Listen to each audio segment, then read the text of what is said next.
Peace. You are tuned into Edible Activists with your host and favorite edible activist, Melissa L. Jones. On this show, we honor Black people and their stories in food and agriculture, celebrating legacy, traditions, contributions, and creativity that all stem from the land. So tune in and let's get started.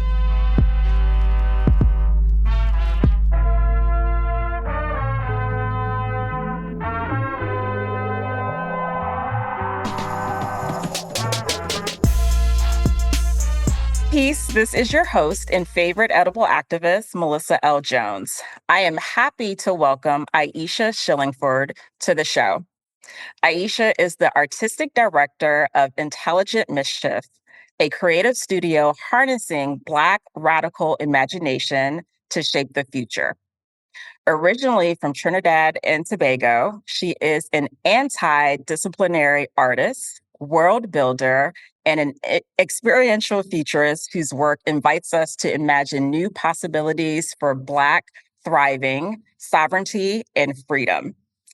Through art, storytelling, and cultural programming, Aisha and her team at Intelligent Mischief are creating bold visions that challenge the status quo and center healing, joy, and justice.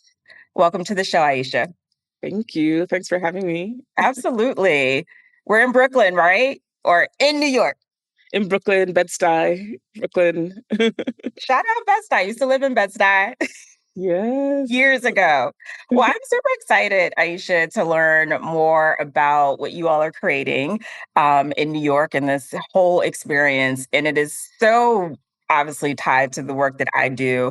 And I'm excited just to add another lens, to this platform and to talk more about this experience that you all are building and to talk about reparations, to talk about, futurism and Black, reimagining Blackness and what that all, what that all centers, right?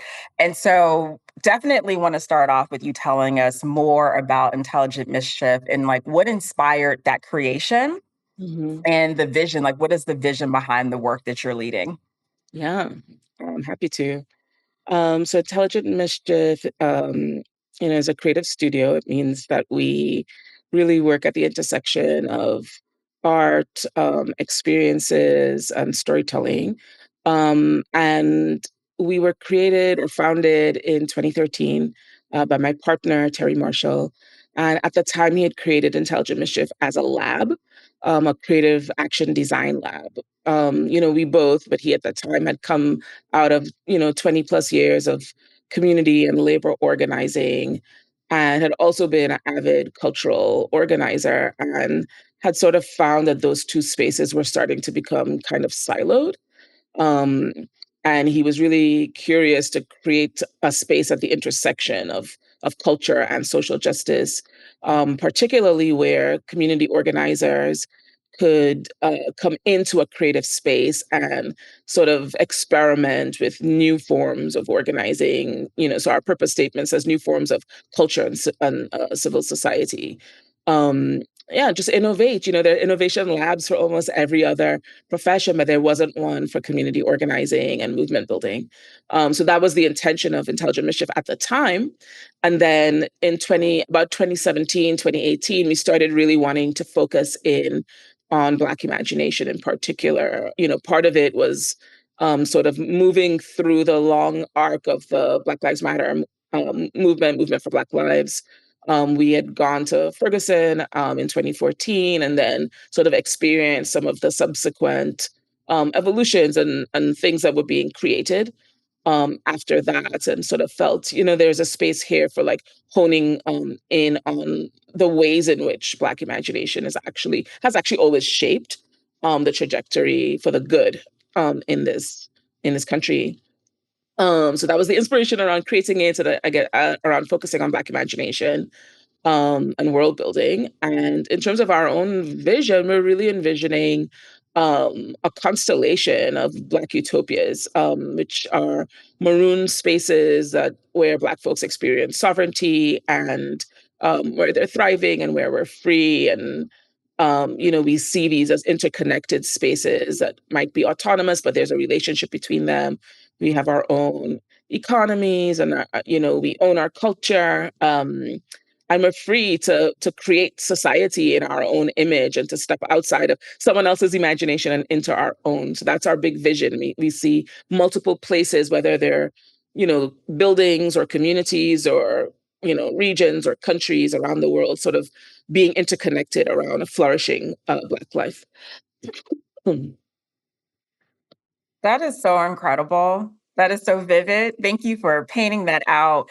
And it, you know what? Like y- this is super unique because creating like this creating this space for community organizers, to be in a space. So like what is innovation in this space, continue to look like? How is this evolving? And like we know that like, the work of our great ancestors like really set like a really great, footprint or blueprint, if you will, to like organizing. But like what does that innovation continue to look like? And so just the fact that you guys have thought about that and like creating, this landscape for them is super incredible. Also, like community organizing is no picnic. Like this is tough work. Like it's hard.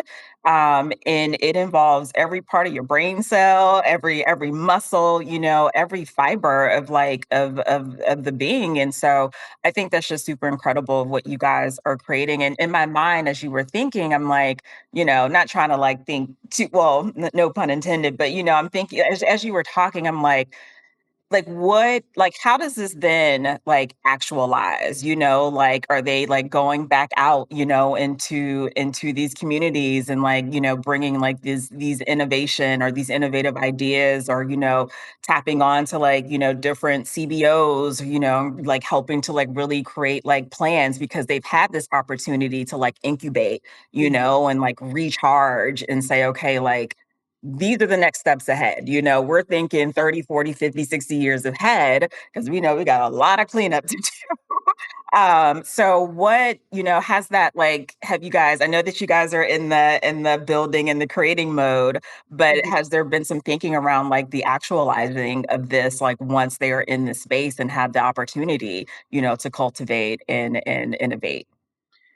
Yeah, I mean, the thing that we think about having experience organizing ourselves is, can this space support these spaces that we cultivate support people to be more whole, um, so that they're able to bring their full selves to any space that they're organizing. And I think the other thing, we think about is, how do we sort of decouple like who's an organizer from a specific profession per se, obviously with honoring like people who have chosen to dedicate their whole lives to organizing, but how do we also invite people from who may see themselves as being part of other professions to think about how they might approach that work that they do as through the lens of organizing and community building and power building and so on. So our hope too is, in these spaces that we cultivate, that people really come to them from all sectors and then leave being like, wow, now I can see as an artist how I might advance change through my work, or now I could see,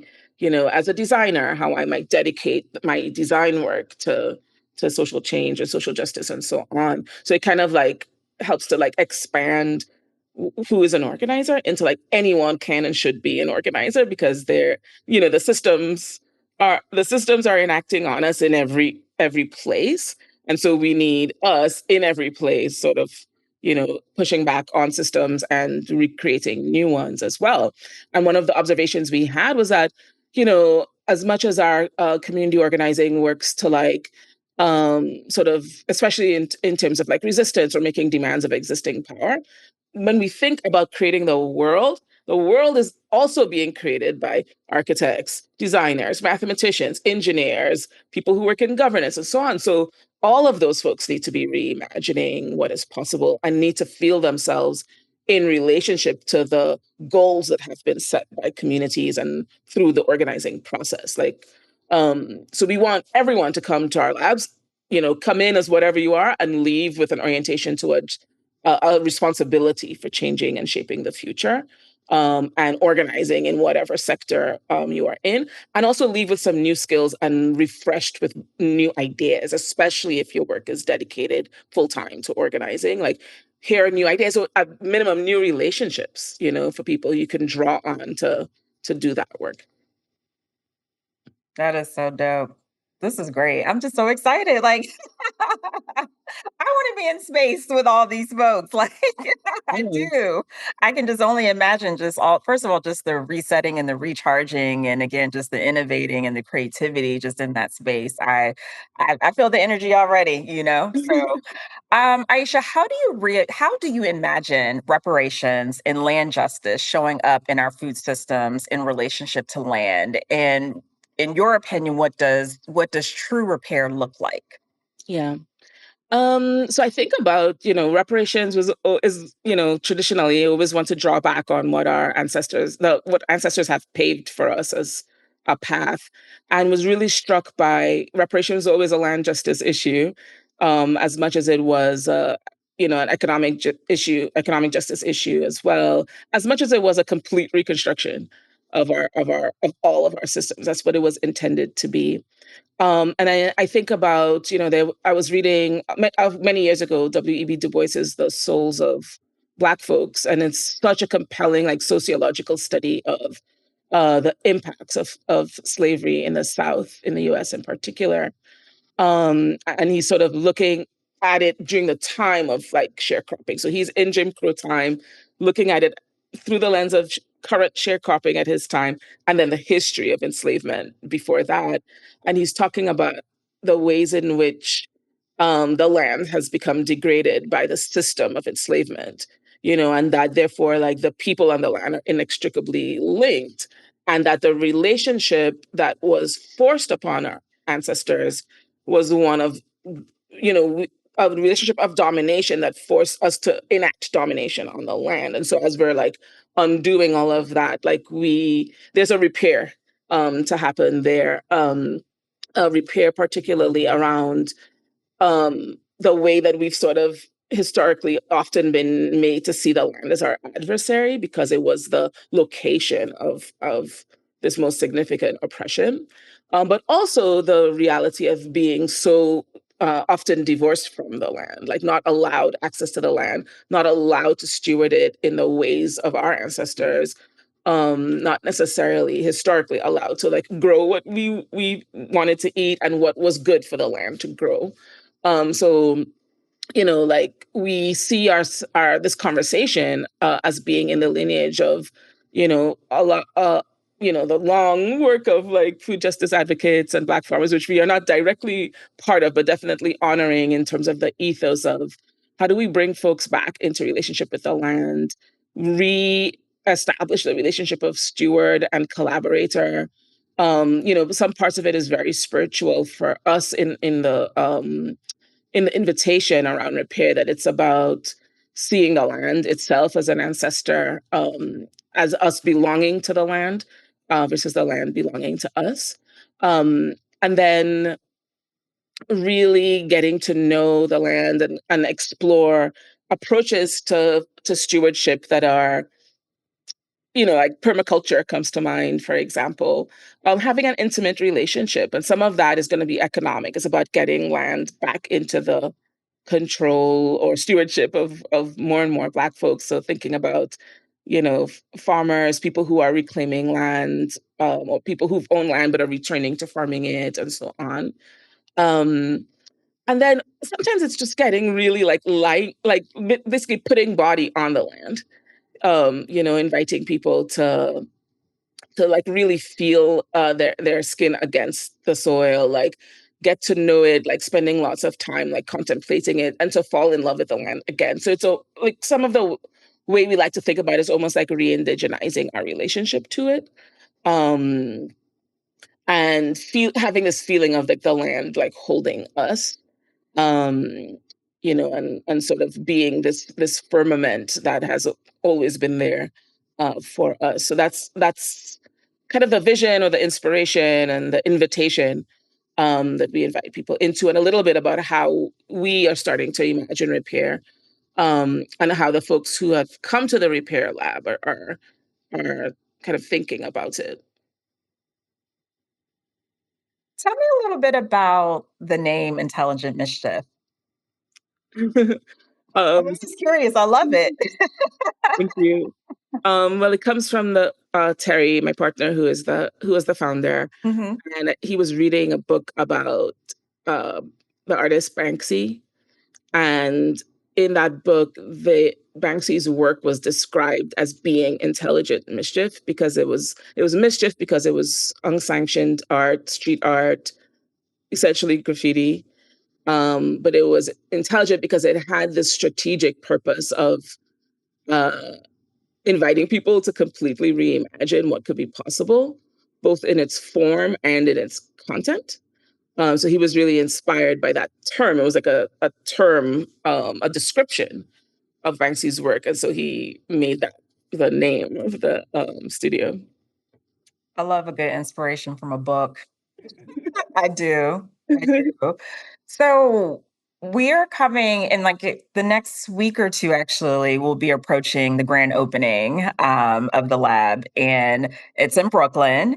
And so is this, I know obviously we mentioned like who the space is for.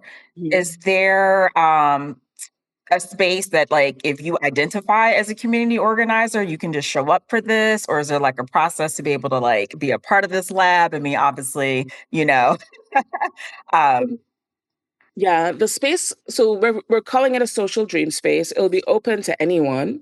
It will clearly center Black imagination and Black visions of repair of all kinds.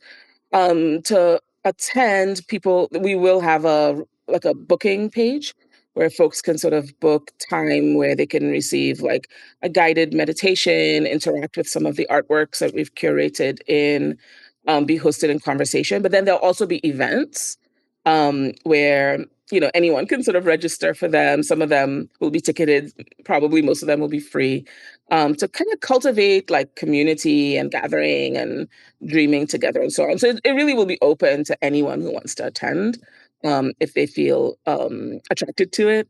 And in terms of specific space for organizers or anyone else, we do plan to curate content that is specific to certain communities, sub communities or like approaches, needs and so on. So and part of that would be pretty emergent, as we're sort of like feeling the pulse of it over the next 8 months, and just getting a sense for like, like I was thinking recently, like, there are a lot of like teachers who are very responsive to the work that we do, and they share it in their classrooms. We're like, oh, it might be interesting to have space, like a gathering just for teachers. Or yeah, definitely organizers who might be experiencing a real pushback or a real like what we call an incarceration of imagination right now because of the system, not because of themselves, but because the system pushes back so hard and wants you to curb imagination. Um, so yeah, we'll be curating like, sort of kind of focused space for people who share share a perspective or a approach to their work so that they can like meet each other.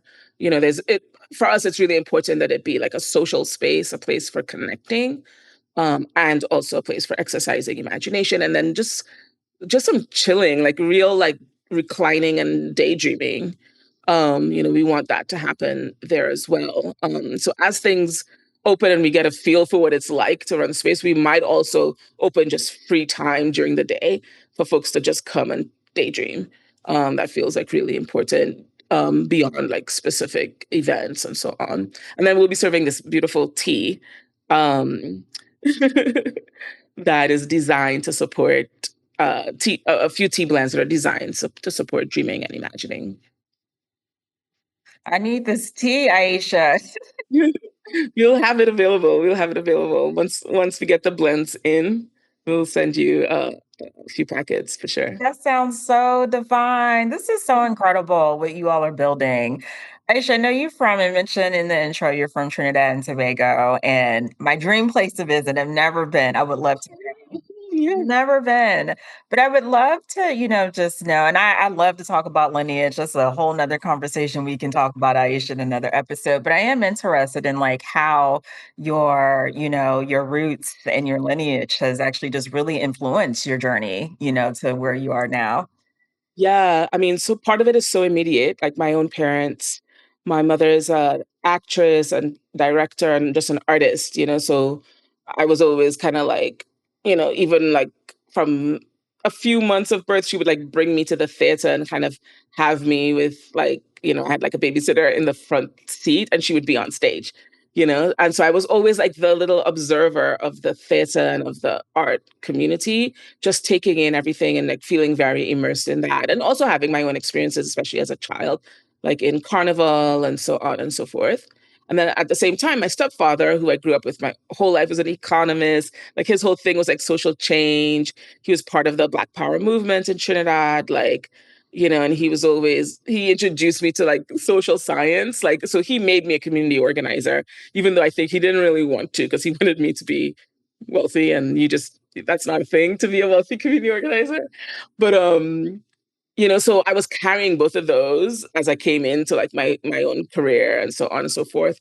And then before that, like my on my mom's side, my family, we have a great aunt who was basically like she started like the social work association in Trinidad like back in the day, like in the 1920s or something.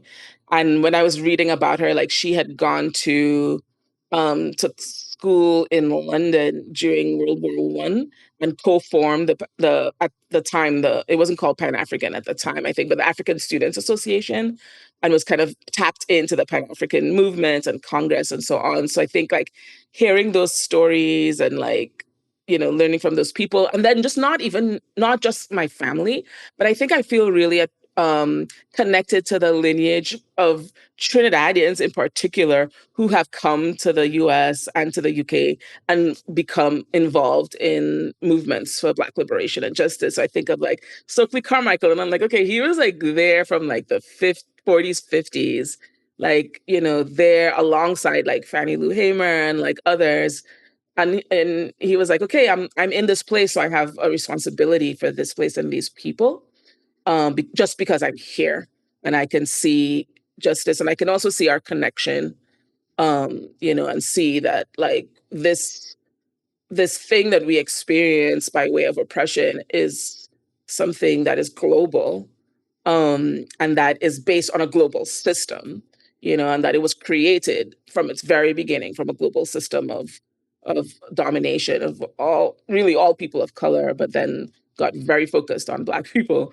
And so we have a responsibility wherever we are to undo that and to shift that and to create a world that is centered on like the love and thriving of all Black people. So I feel that very much like in my lineage. And yeah, and I think in terms of back to the land, like my father, not my stepfather, but my other father, he was a farmer growing up. So my family has been farmers in Dominica, and then in Trinidad. Actually, my mom and my father met because he was studying agriculture at the university in Trinidad. And so I've been on his land in Dominica, and then just feeling so connected to the land. I mean, that's something that's been coming up for me lately, particularly in remembering the role of the land in Trinidad, like just the landscape. I grew up in the mountains, so I grew up with seeing the features of the land very clearly and having a relationship to them. That those were like the landmarks, like those were like, we the names of places. How we described a place was based on like a tree that was there, or like a mountain, or a river. And then, in New York, it's a little challenging to see the land, like like when I read about the history of New York City, you hear about hills and you're like, where? Because they're obscured by the landscape.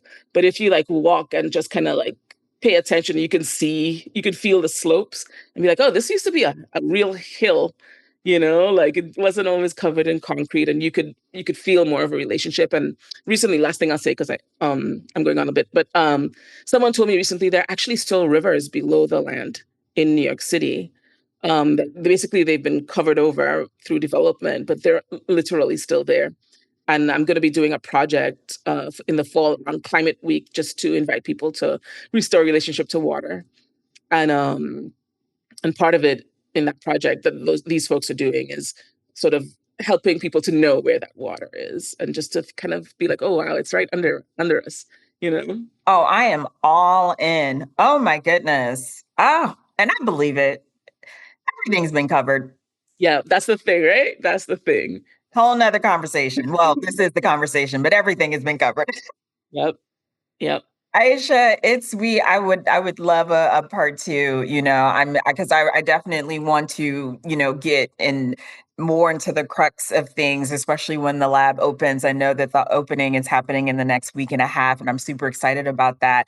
But before we close, I mean, you've shouted out or named like a couple people who've been a part of this, obviously, and it takes a big team, or it takes a mighty team, whether it's big or small to like really create something like this. And I know that you had, obviously there's a founder and like there's some artwork. And is it all his artwork or is it different artists? So for this project, we curated in 6 artists. Oh, nice. Yeah, 6 Afro-futurist artists to create artifacts from this future world that we imagined together. Um, yeah, so their artworks will be there. Yeah, and then we have like a curator who's Mia Imani Harrison. We have a production team, Janelle Ambrose and Maya White.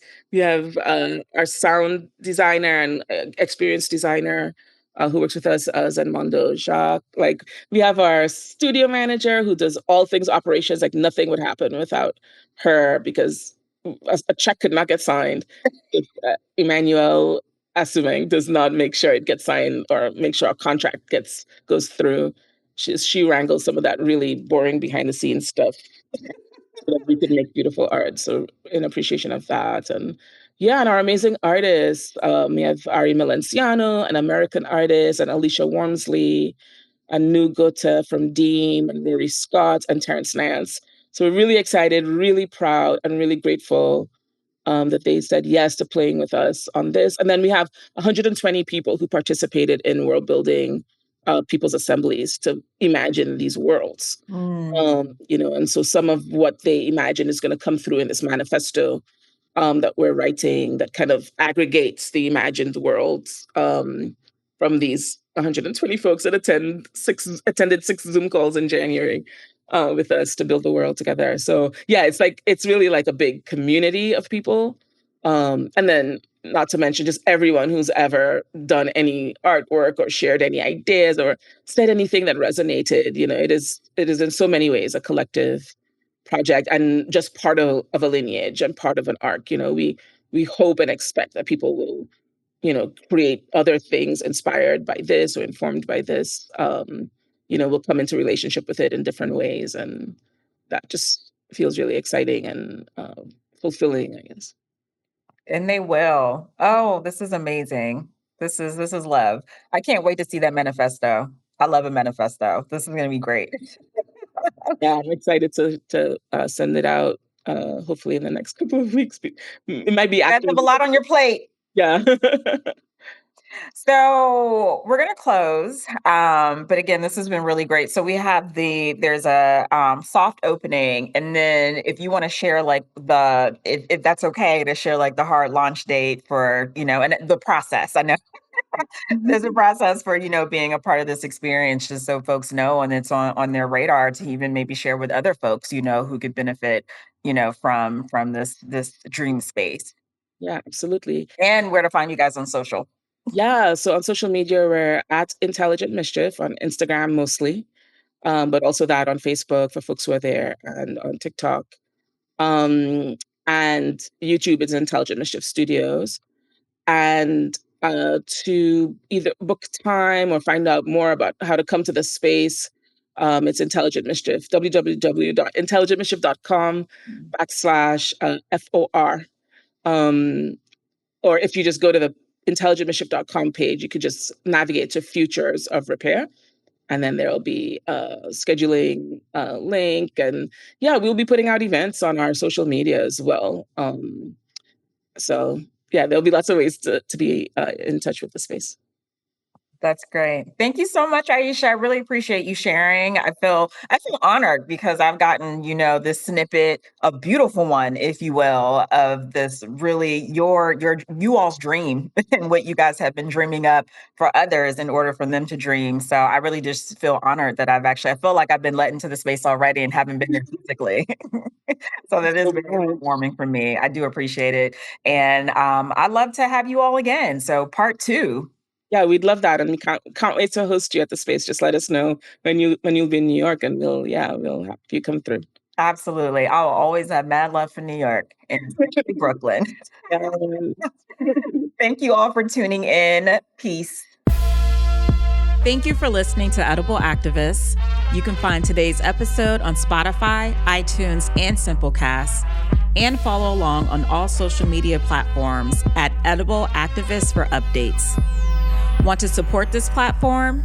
You can do so by purchasing our commerce or connecting with me about media partnerships at www.edibleactivist.com. In the words of Baba Tariq Adunu, there is no culture without agriculture. Peace.